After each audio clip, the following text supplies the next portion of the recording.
better than we were doing before. Because as you all know, in moments of crisis, everybody's trying to do the best that they can, and it could be overlap and just quite frankly, chaos. So we centralized support. I'm so sorry. I keep hearing a little bit of echo in the back. If oh, thank you. Um, the partnership we entered with SAMU, we were able to offer them space for them to be able to operate a respite center that can accommodate up to 50 folks. We really centralized our approach with SAMU really being the central piece that was greeting the folks at the buses, as many folks as they possibly could, greeting them at the buses, bringing them to the respite center. And SAMU's system is that they sort of try to triage folks into two buckets: the folks who have a second destination and they were just, kind of like, thrown on a bus to try to come to DC. So the individuals, they immediately try to identify the individuals who have a second destination. If it's close enough, they put them on a bus or a ticket, and they make those travel accommodations as soon as possible so that we can ensure that we have the beds freed up as much as possible. And then the individuals that don't have a second destination, those are the folks that they then make a referral, a formal referral to the Newcomers Network so that we could work with them, offer them short-term lodging, and connect them with case management support so that they can, start on their journey to create pathways to permanency. Recently, some of the trends that we are seeing, there's been an uptick in the amount of folks that are still choosing to remain in the area. In the beginning, it was 10 to 20%. Now we're seeing upwards, it's increased from 20 and up. So the need is significantly increasing by the minute. A lot of the folks, we know that Texas and Arizona started to bus folks to New York City. And what we are seeing from SAMU, from the reporting from SAMU, is that a lot of the individuals are now, initially, a lot of people were saying they wanted to go to New York City because New York City was like a lot of opportunities and a lot of support. They're seeing a shift in that narrative of people saying, don't want to go to New York, let me stay here. There's better opportunities and resources here. The other trend that we have seen in the past couple of weeks and months is that there's been an increase in the amount of families coming in, particularly with babies and young children, which significantly changes sort of the urgency with how we approach, and really we're still struggling and grappling with figuring out housing. When it comes to individuals remaining in the area, those individuals are a little bit easier because we could go ahead, transition them from the lodging and the short-term hotel that the network offers. We're able to work with them, connect them to employment, and then see if we can help them identify a room or a place that they could stay. But when it comes to a family, that becomes a little bit more challenging. So DC, we are so grateful. We are beyond grateful for the support that is coming from DC, but we still have a need. The two main areas that we really need support in, and I know that now that DC is offering this support, is going to be a game changer for us, is support on the respite side, finding in locations where we have additional respite support for individuals to sort of, continue to help people who have a second destination and triage the folks who are remaining in the area. But the second area is really just coordinating around finding support for the people choosing to stay in our surrounding counties. And across the DMV area, as we're seeing that number increase, our network just doesn't have the capacity to be able to serve everyone. The providers in our network have case management loads because we have they have loads from other newcomers that we had before serving the original population per the model that we had before serving unaccompanied minors, and then now this wave of groups coming in from Texas and Arizona. So we are completely at capacity. Capacity has always been an issue. So that continues to remain a big challenge and a big barrier for us.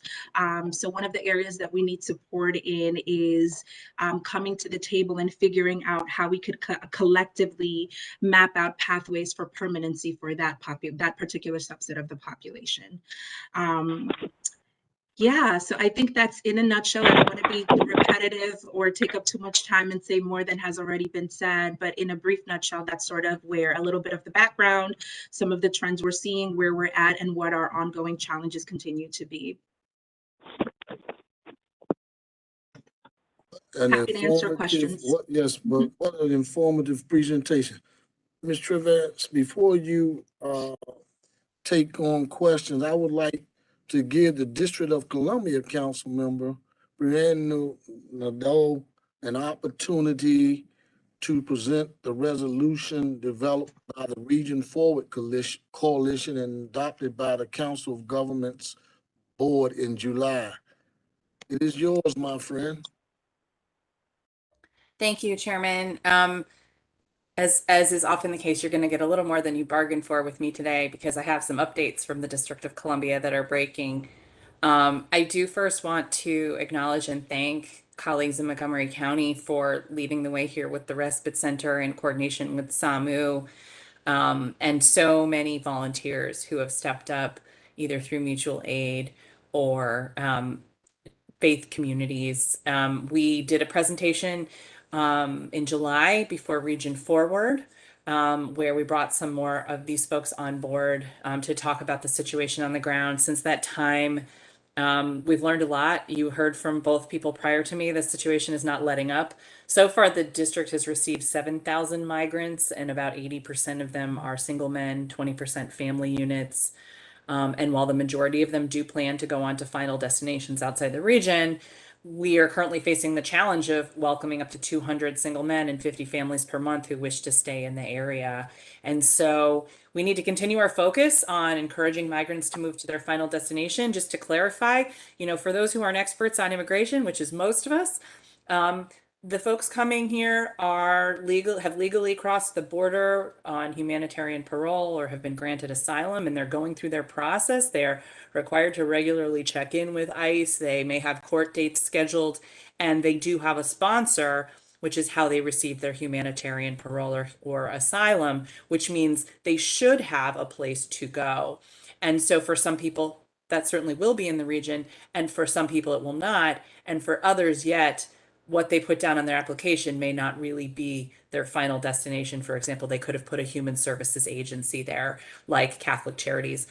In DC, Catholic Charities has worked with United Way and SAMU and Caresen, and other local organizations. Like, our region is not new to welcoming immigrants. We have decades of experience with it, but this is a little different because these are folks who are already in process in another part of the state. And as a result of really what started off as a political game in Texas and Arizona and has turned into a strategy for alleviating a bottleneck. We, Chicago and New York, are bearing the brunt of this. So we did a press conference yesterday to announce the Mayor Bowser's emergency declaration to stand up an Office of Migrant Services in the District of Columbia. This office will be making grants to partners to help get boots on the ground to ensure we can greet every bus without having to rely on volunteers. We can greet every bus, get people where they need to go, make sure they have access to COVID testing and isolation if needed, make sure they know where they are and where they, whether they need to get on another bus or a plane, help them with that transportation, help them with overnight stays. Montgomery County's Respite Center is incredible, and it is also not enough for the region. In the District of Columbia, we're a little bit bound by what we can do, because we don't have a building, but also our law doesn't allow us to have families together in congregate settings in the way that the Respite Center is set up. And because we have a right to shelter, we have a whole homeless services system that is very rights-based. And we are hoping that some of our other neighbors will look in their inventories and see if there's another site. The closer to Union Station, the better. Perhaps Prince George's County has some space that they could help with. It seems to me our representative from FEMA, has been with us now a couple times, and it has been willing to work with GSA to look at federal buildings, but there really isn't anything so far that's really feasible. So we are willing to work with a nonprofit who has space and help with the lease up. If it's in the district, we are willing to work with colleagues in other jurisdictions. A respite center like Montgomery County runs, just to remind you, is a place for people to reset with a 3-day or less stay. And this is what happens in real border towns, right? So we did this press conference yesterday, just so you know, the response to it thus far has been very positive in the District of Columbia. Our residents are very excited about it. As you might imagine, there's some national spin. I have been made into a meme because I said a few things about the governors, but this is where we are. So in our meeting in July, um, Region Forward adopted a resolution, which then went on to be adopted by the full board. And the resolution does 3 things. One, it expresses support for Congresswoman Eleanor Holmes Norton's bill that seeks additional federal resources to sustain the human services needs of those arriving to the region. Right now, the FEMA grant covers lodging and transportation, but not 100%. So for us, with our office that we're standing up right now, we're going to take $10 million of a contingency funds and hope for the best in terms of FEMA reimbursement, but we don't know if we'll be made whole. And we also don't think that's nearly enough. I mean, some estimates say it could be 4 million a month. You know, we could be looking at 50 million a year, and that's not sustainable for the district. I'm sure some of you your eyes are popping out of your heads, because for a lot of our jurisdictions, that's just like, there's nowhere, it's not possible, right? So we do need more federal funding. The resolution also calls on human services directors and emergency managers across COG to work together with nonprofit relief agencies and other appropriate organizations to facilitate the coordination of policies, programs, and response efforts. COG and our leadership here at COG has really leaned in on this. We've had a number of members who are really engaging and trying to push forward. Mayor Kate Stewart in Tacoma is the one who led this resolution through the full board after I got it through Region Forward. The third aspect of the resolution here is requesting that the Human Services Policy Committee consider this at an upcoming meeting. Chairman, you have fulfilled the final aspect of this resolution here. So that's the resolution. I think really the point here is, like all big things that are going to impact our region, we need to be working together. COG is a natural place for this. You know, we are really talking about setting aside all the politics of how this situation was created. We are talking about a humanitarian relief effort. And so, you know, I think our colleagues in Montgomery County talked about newcomer networks. Those are huge, setting up more of those. Finding at least one more respite center in the region as close to Union Station as possible, because that's where people are being dropped off. So the less we have to move them back and forth, the better. And I will note that SAMU First Response is now up and running fully with their FEMA grant. And so they're a great person to contact. But if you want to be working together on the district's effort, I can also put you in touch with our Department of Human Services. Thank you, Chairman.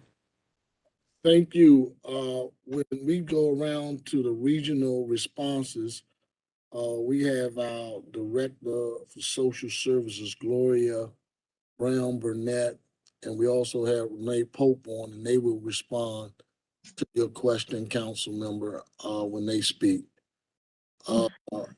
Colleagues, at this time, I was going to turn back to our good friend from Montgomery County. And if you all have any questions for her, for Ms. Trevance, this is the time to raise them. I see, forgive me, I think that's Penny Gross. How are you? Please go forward. Thank you, and good morning or good afternoon. I have 2 questions, and I'm also on Region Forward, so Brianne, we've come a long way since this first got teed up at Region Forward a while back. I have a question about current activities, and then a question sort of looking at the long game. I heard, and this may be anecdotal, but perhaps our presenters have heard of this too. I heard that in at least one particular case, I think it's anecdotal, a bus dropped off 3 or 4 people at a local shopping center, removed whatever bracelets they had, and said, "Here you are, get off the bus. You can call the police for help." So that's what they did. They flagged down an officer, and we were able to get them to the proper location in Montgomery County, as I understand it. But my question really is, are we hearing of other situations like this? I mean, my first thought was this is a little better than the coyotes who drop people off, promise them things and then drop them off in the middle of nowhere. Fortunately, there was a police officer nearby and they were able to get the required services. But if this is going to be a situation that happens sort of wherever, it's easy to stop and, how are we going to address that? And then my longer term question would be, and maybe the folks who are coming by bus are here for such a short period of time, we don't really know when we triage what kinds of skills they might be bringing to the community. Because one of my concerns about just not this particular situation, but about so many of the newcomers to our community, they were professionals or had licensing or some sort of good skills in their home country, but they haven't been able to translate those and transfer those to here, where we actually need, nurses, we need teachers, we need people who already have that kind of training, but they're sort of stuck. So that's a two-part question. One is immediate, one is long range. Thank you. Fantastic questions. I'll tackle the first one. I haven't heard of this particular incident that you referenced, but the buses truly are a problem. They're very sporadic. From what we hear from SAMU is that, I believe it's Texas or Arizona, I can't recall right now which one or the other. There's one state that is a little bit better at coordinating and another one that is just Arizona. These will send you the manifest. Yeah. Thank you. And on top of the capacity issue of not being able to meet every single bus. We know that there's a robust amount of volunteers that are there picking up the charge, but the timing is always sporadic. We can't guarantee that there's always going to be somebody there depending on capacity needs.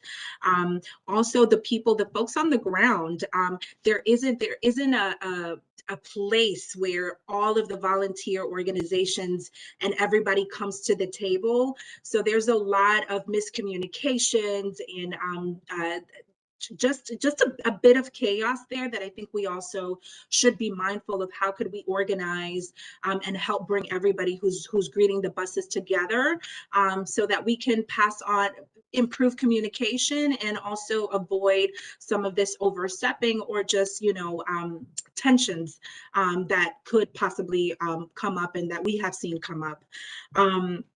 The issue, the bigger issue is one of the ones that we were ringing the alarm early on, that if we did not have a coordinated response, what we were going to start seeing is that we didn't have enough folks or organizations to be able to greet the buses. So now these individuals, we're going to see them pop up in our other social services systems, which will create a strain and impact the bottom line of everything that we're trying to plan in terms of, reducing homelessness, making sure that we have keep COVID transmissions low, employment, all of those things, our inability to be able to meet every single bus, and the fact that there's very little coordinations from the state is really starting to put strain in our other social services system. So I don't know the answer on how we could fix that, because I think we're sadly left at the mercy of the states that are sending the migrants over to us. But if we can figure out how could we organize all of the parties that are involved in this, I think that would be a wonderful and strategic immediate next step that we could possibly do.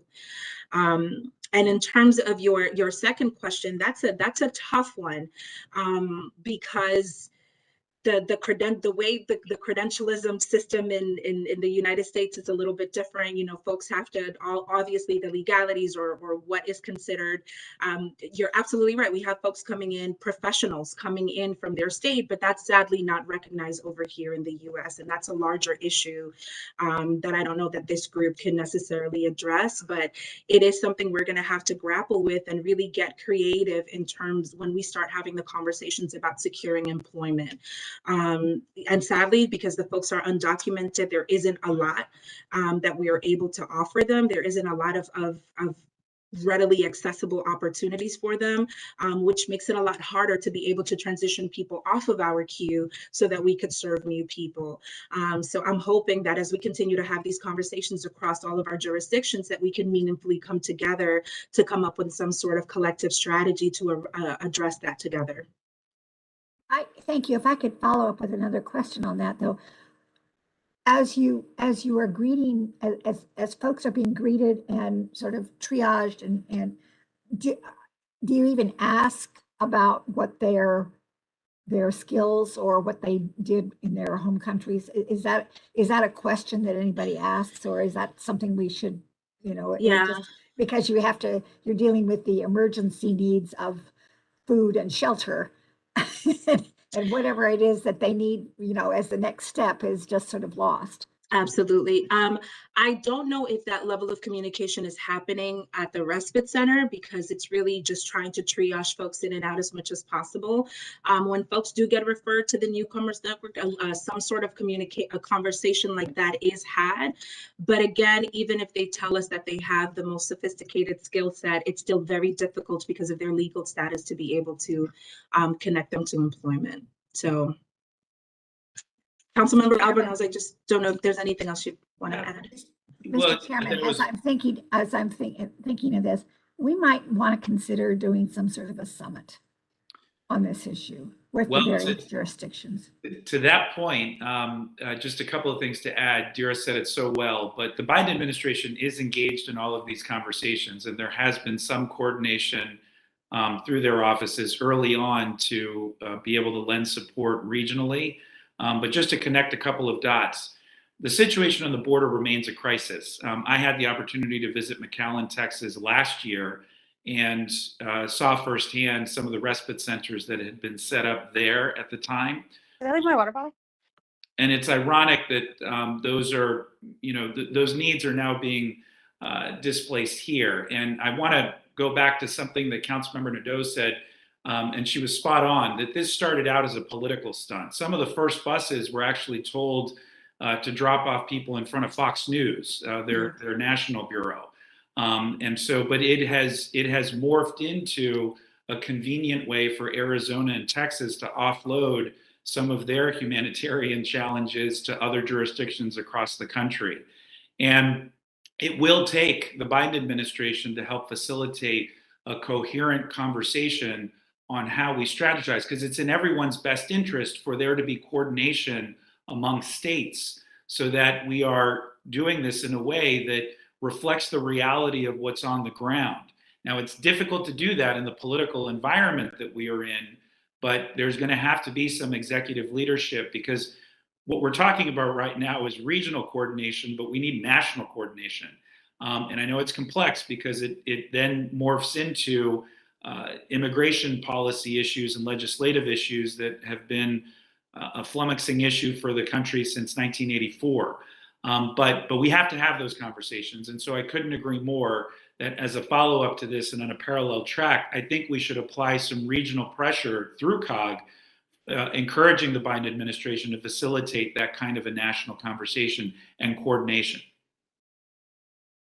Thank you. We have Takers and Phyllis. I saw their hands. Thank you. Thank you all for this effort. I read the news and I was quite impressed by the numbers that are growing, and let's not. I mean, keep in mind that this is a state of emergency in DC, and I fully understand how big the pressure right now must be. And actually, what I wanted to ask is, what's the outlook for that? So we are actually expecting reasonably expecting that this stays that way, or it increases, or what does it mean? They have a crisis situation at the border. I don't remember the last year. I didn't hear that there is a crisis situation at the border. What I've seen a couple of years ago when I visited was that they have facilities. What they don't have is the political will to treat people decently. They had facilities to separate families, to put people in cages and whatever. I mean, facilities are must. The problem is that they don't want that to do. And this is the crux of the political problem. They send that to us, and we are more than willing to accept the challenge. The question is, who is minding this dynamics right now? What do we have to expect? Well, that's a very good question. And I should have noted up front, we are not the only country in the world experiencing this issue. Countries around the world are experiencing this most significant wave of migration that we've seen in generations, for a lot of different reasons, and also because of the climate change challenges that are pushing people out of other regions from around the world. So I don't know that this particular wave is going to end anytime soon. It's going to evolve in different directions. Some, months we'll see more families. Some months we'll see more individuals that are coming by themselves. And I think it's just going to continue to ebb and flow. So until we are able to find a more permanent solution in identifying work visas to take advantage of the skill sets of the people and the jobs that are available right now, those are the kinds of issues that I think would help in the long run and that we should be advocating for. And I should also mention, and I know FEMA's on the call, they've been wonderful. They have been extraordinary partners during COVID, as well as we all know as local jurisdictions. And there's an acknowledgement and real support that we've been given from the presidential team in the executive branch. And I think we need to help them help facilitate sort of that next conversation, because there's really nobody on this call that's equipped to be able to fully answer that question. And the last thing I'll note that I didn't mention too, but that is also important, is the embassies and the consulates from the respective international countries that these folks are coming from are also key partners in helping to ensure that we provide some level of cohesive support. And they're another big player in this space too. If you don't mind, I'll chime in too, if that's okay. Oh, I'm sorry, Dira. Do you want to go first? No, I just wanted to state, just a quick add-on, that in terms of us being in this boat for a long time, I think it's also important to note that other states will continue to do this too. We'll pick up that same trend. We saw it was first Texas, Arizona hopped on the bandwagon, and we've been hearing a lot of rumblings that other states are also going to follow suit.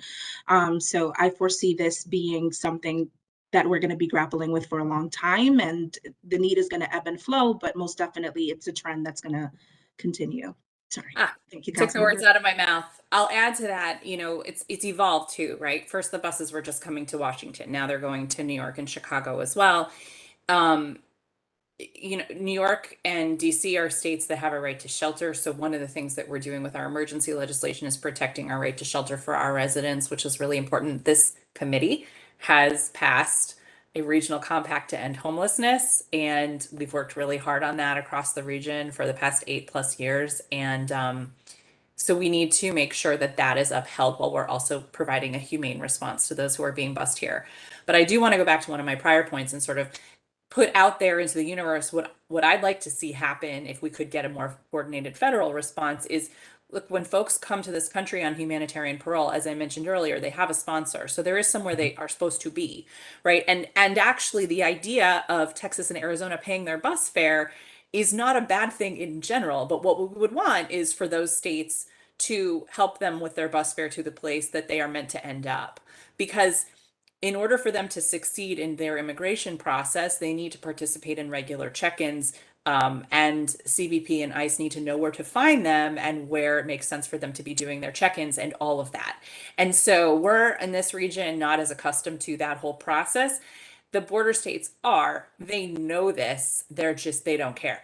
I heard a story this week from our director that we got someone off a bus who just wanted to go to another place in Texas, right? Like, Mhm. just, you're taking a 30-hour bus ride the wrong direction. And it's so simple, and yet it's become really, really complicated.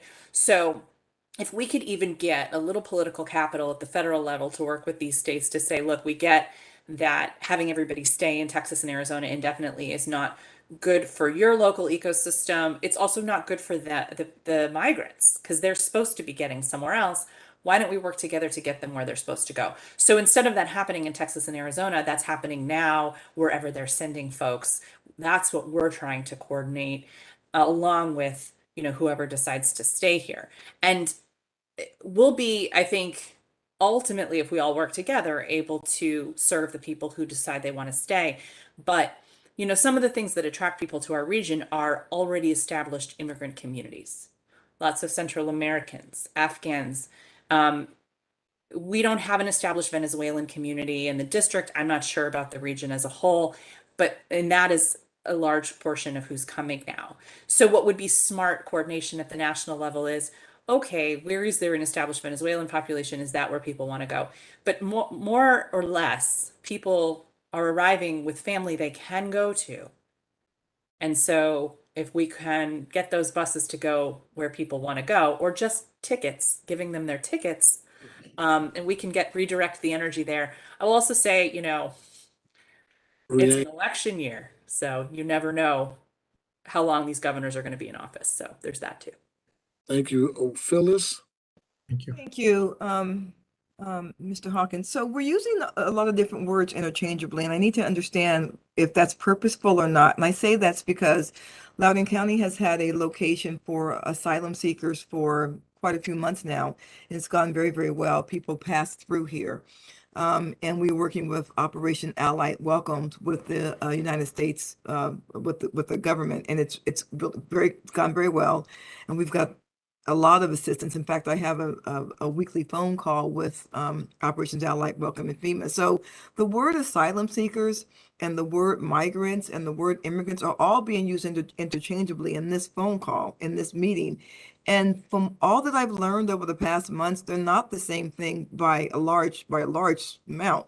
And in fact, one of the things that caught my ear was for our asylum seekers that have come through the National Conference Center in Loudoun County, 85% have been women and children, which is why when you all said 80% are men, this sounded just very different to my ear, because it is something different. So are we in this call using these words interchangeably? And are you doing that just kind of for the purpose of having the conversation? Or are we saying that at this point, these are asylum seekers versus migrants? Help me understand what's happening here, because they're really, from all of it I've learned, it's not the same thing. Who would like to answer that? Brianne? I can try.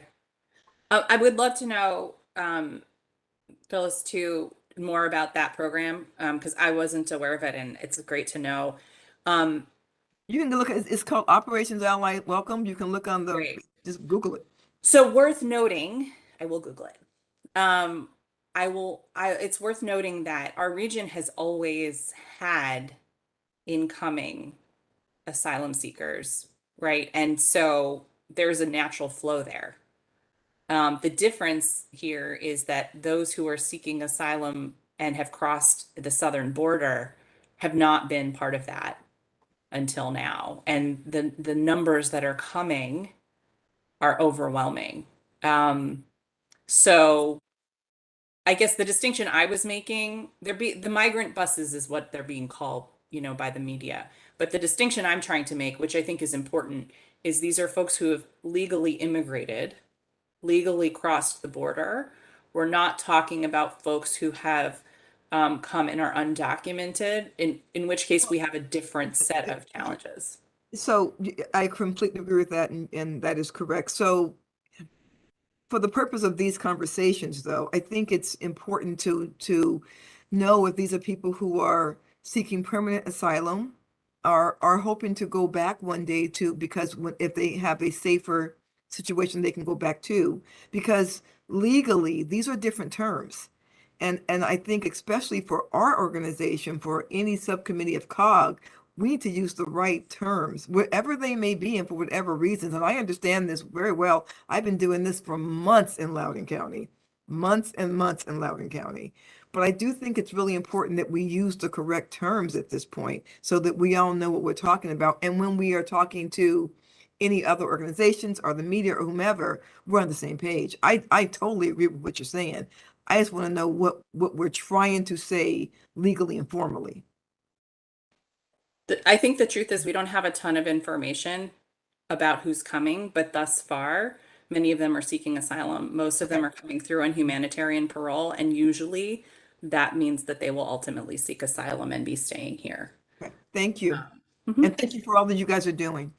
Thank you. If I would also just a quick introduction. I think the main distinction is these folks are coming in legally through the border. However, and again, it's the word asylum seekers versus refugees for me, because I think there's a subset of folks that come in legally, but if you have the status of like a refugee, there are certain federal protections and funding and access to certain things that the individual will automatically get. And the group that we're talking about here, they're coming in legally seeking asylum, but do not have sort of that package of support, which then is why the strain is put so much on our local jurisdictions. But I spot on that I think language is powerful in making those distinctions as much as possible. I do agree that we do need to do that. So fantastic point. Thank you. Thank you for that. Gabe, did you want to add before I go to Sharon? Sharon had a question in the chat if she would like to speak on it, or I could just. The point is a good one. I think the response was also good, but acknowledging this is an evolving situation. We haven't quite seen what we're seeing right now. And there were some laws put in place during COVID that further complicated things. And so that's what we're trying to sort of untangle now. But I think moving forward, it'd be helpful also to get somebody from the federal government to help us define, because this is sort of evolving in real time at the national level as well, so that we're all singing from the same sheet of music. I think that's a good point. Thank you for that. Before I go to Sharon's question, I saw the Director for Social Services, Prince George's County Director for Social Services with Gloria Brown Burnett. Yes, hi, thank you, Council Member, Chair Hawkins. Listen, I'm curious about, first of all, in response to the issue or the question raised about Prince George's, we have been having discussions about how we can support, and I think it would be helpful for us to know, for those people who are electing to stay in the DMV, where they are going. If they're coming into our communities, because we're looking at how we can support them within our communities in addition to whatever else we can do from a regional perspective. But if there's any data that you all are gathering on, for those who elect to stay, what communities they may be going to, that would be helpful both for our school systems and for our other support. One of the speakers' points about the other systems that are likely to serve them, that would be helpful to us. And just for the record, I'm so thankful for the conversation about language, because Prince George's is definitely home to many of the, let me make sure I get this right, refugees that have been coming to the region, specifically the Afghan refugees that are coming to our region. The majority have been placed in Prince George's County. So we've definitely been working with our community-based partners to help them settle and stabilize. But any information you can share on where people are going would be most helpful. I think we could most definitely do that. The only caveat is we can only do that. We can share that information, but only for the folks that come through the Newcomers Network. So it won't give you a full picture of everyone because we ourselves don't have it and know it. But in terms of coordinating and sharing that level of information for the folks that come to us, we can most definitely figure that out and do that. Absolutely. One of the benefits of the district setting up this Office of Migrant Services, and I note the concern about the language, that is what the mayor wants to call it, is that right now only about half the buses that are arriving in Union Station are being graded. And for the other half, folks may just be on their own, in which case we don't have any data about them. So one of the goals of standing up this office is to have better information about who's arriving and what they need. Point. Taz, I'm gonna come to you. I just wanted to read Sharon's comment or question in the chat. Sharon, would you like me to read it or would you like to just ask it yourself?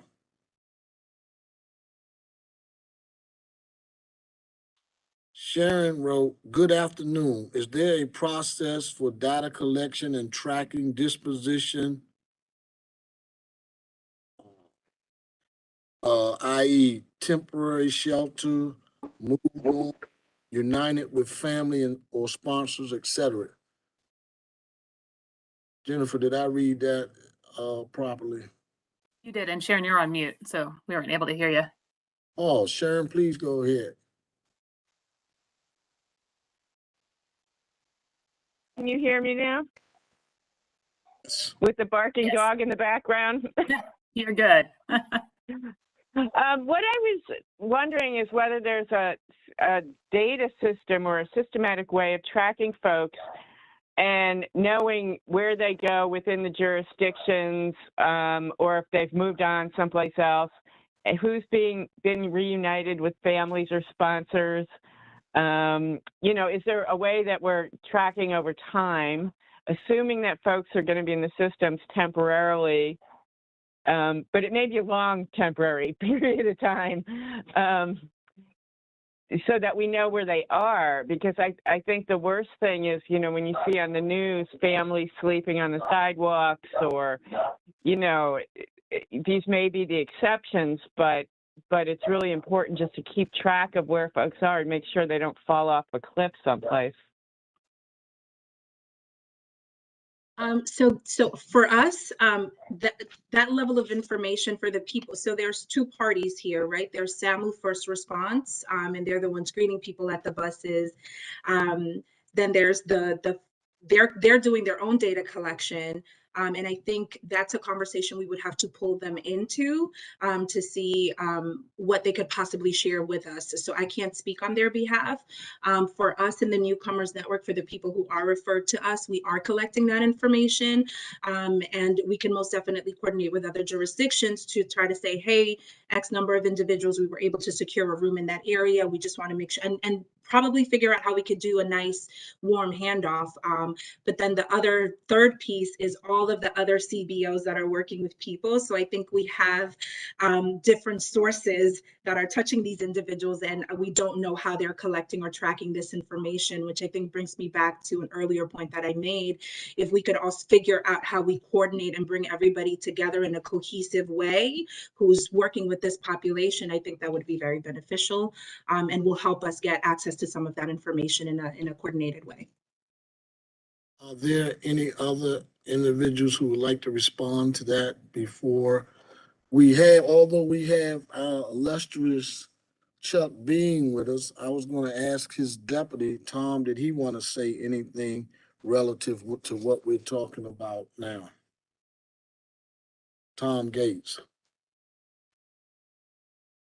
If not, Chairman, I appreciate it. No, I appreciate the conversation. Much of what's been discussed today has been part of the discussions that have been going on for several months at CAUGUS, as others have noted. We're, of course, prepared to work in any way we can to help coordinate the regional response, continue to discuss this on a regional basis. But that's really all we have to contribute today, and thank you for the opportunity. you. Takis, did I see your hand? Takis. Yes. Nothing in particular. I was really thinking about this tracking question, etc. It begins to not make sense all that. For example, for refugees, who are recognized by the United Nations, and they come here because they're part of a contingent that the United States has approved, etc., etc. We have a tracking. We have the Office of Refugee Resettlement. They keep track of people. In the case of these humanitarian parolees who are asylees. They present themselves at the border legally. They ask for asylum as they are entitled to by UN Convention, the 51 Convention. And the Department of Homeland Security should have a track of them, and we should communicate with them. And you know, just the assumption here that they are probably misled and put in a bus. I mean, I guess this is a voluntary, transfer, right? They are not forced into a bus, but actually under false premises, they're loaded into a bus and sent somewhere where they don't know. That begins to raise legal issues for me beyond ethical and political issues. So I'm stunned a little bit about all this.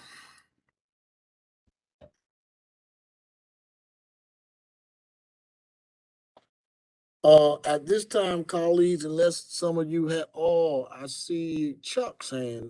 Go ahead, Chuck. Mr. Bean. Thank you, Chair Hawkins, because you called me out. I'm going to make sure that I get a couple of pieces of advice here. I think picking up one thing that Gabe said on the advocacy, we can definitely keep that up. I think specifically communicating to me or communicating to the COG Board Executive Committee, Chair Dorsey, Kate Stewart, Charles Allen, if there's some more specifics that we ought to be writing or doing to let us know. I think in terms of coordination, appreciate the comments by our colleague, Ms. Brown Burnett.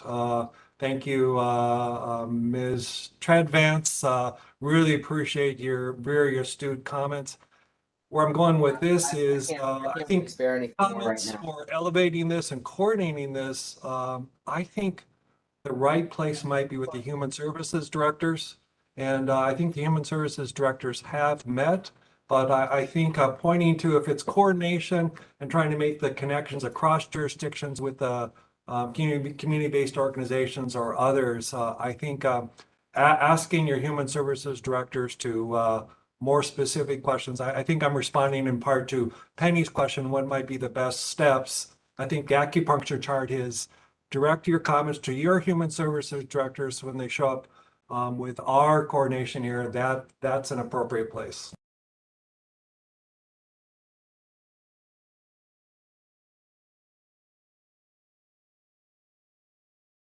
Chair Hawkins, I think Courtney might wants to make a counterpoint to what I just said. All right, to go ahead, Mr. Chair. I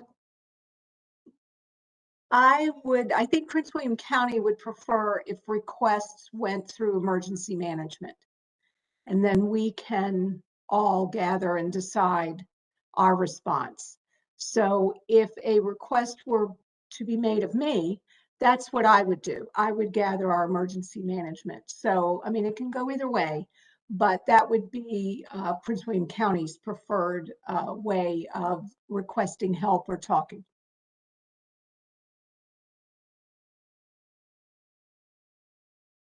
Aaron?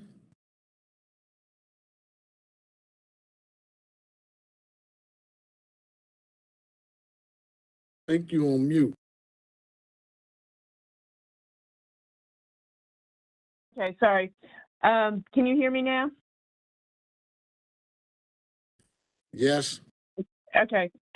It's really a multidisciplinary issue. It's not just the Human Services Directors. It's also housing and healthcare, education. You know, some of these families are coming in with children. Are they going to be enrolled in schools? I mean, I would suggest, if I may, that there be a multidisciplinary task force with representation from each of the jurisdictions because I just think that the problems and the needs are complex and many and involve multiple agencies.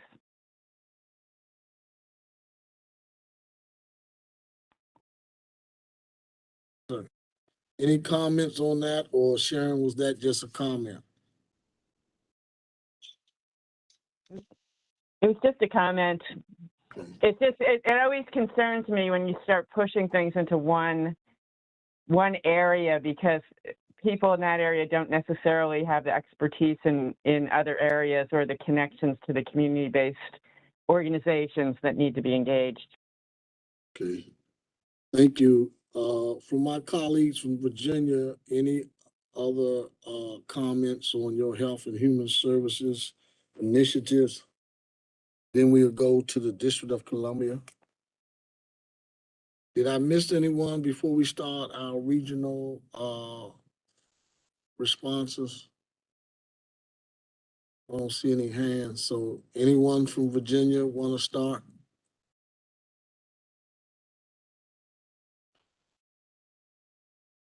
What about you, Peggy?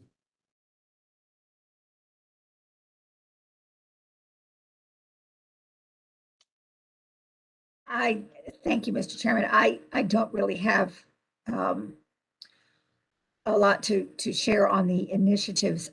I do want to, though, support what was just said. I think that was Sharon, about this needs to be multidisciplinary. It's not just one particular approach, as in most things. It's all, we need to be broad-based. It's not just parking it with one particular agency.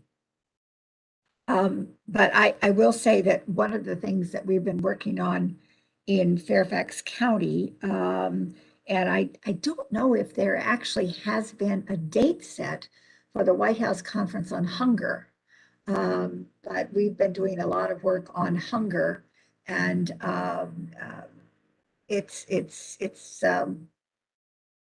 a challenge. We're finding more and more people who need hunger assistance. So we've been doing a lot of work on that. Thank you. Thank you. As we move on, Courtney, did I miss your hand? If I did, I apologize. I had my say. It's just everyone else said it a whole lot better about multidisciplinary when I said go to emergency management, because that's what we would do, is we would do it in a multidisciplinary way. As far as Health and Human Services initiatives, we are going great guns in Prince William County with our crisis receiving center for people having mental health crises for adults. And we're very encouraged about the efforts that we are making there. Thank you. Okay, thank you. Any additional Health and Human Services efforts from the Commonwealth of Virginia? Any other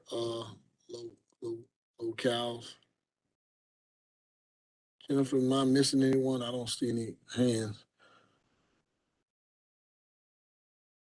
No, and just to clarify, so these are any Health and Human Services initiatives you have going on in your jurisdictions that you'd like to lift up for the committee. Yep. Yes, yes.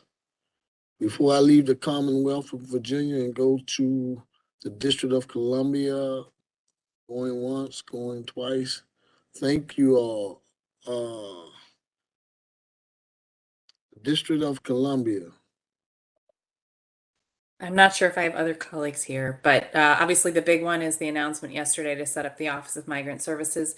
In addition to that, you'll be seeing us moving legislation this fall, one that creates a sanctuary in DC for abortion services and gender affirming care and other rights that are under threat right now nationally. And also reaffirming access to abortion in our healthcare systems. So stay tuned. Very much an issue for our region and beyond. Thank you. Any additional comments, District of Columbia? Seeing none, I will go to the state of Maryland and hear about the Health and Human Services efforts going on there. Anyone would like to start?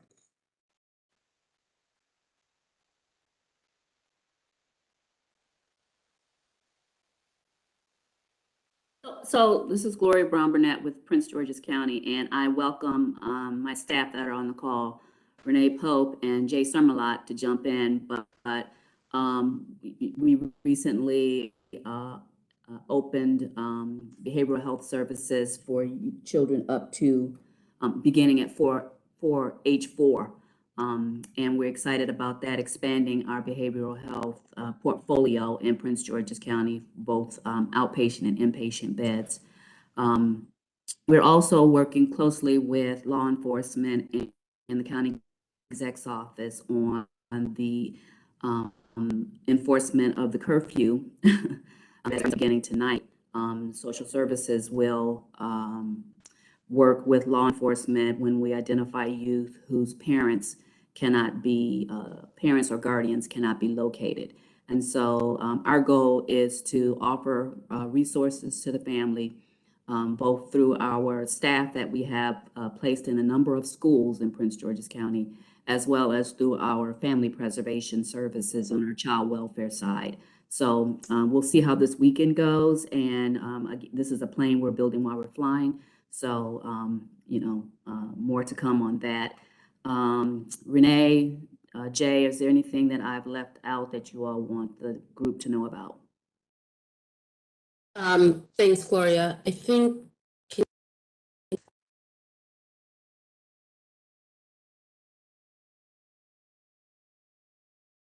Renee, we can't hear you. I know I'm trying to figure out how to put myself. Can you hear me now?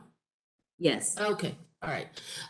So I would only add at the moment that we have we're working on a state initiative, and I believe Montgomery County is as well, and perhaps Baltimore City, with the State Department of Housing and Community Development on some of the, with respect to the Afghan refugee responses, with a particular initiative for the state of Maryland, with those who have exceeded their time with the resettlement agency in terms of financial assistance and who have not been able to stabilize within the normal time frame. The resettlement agencies are continuing to provide the supportive services and case management, but through a joint continuum of care state initiative, we are providing, COCs in Maryland are providing some additional support. So I would say that that's relatively new. We do have in Prince George's the largest share of resettlement agency placements in the state of Maryland by quite a bit.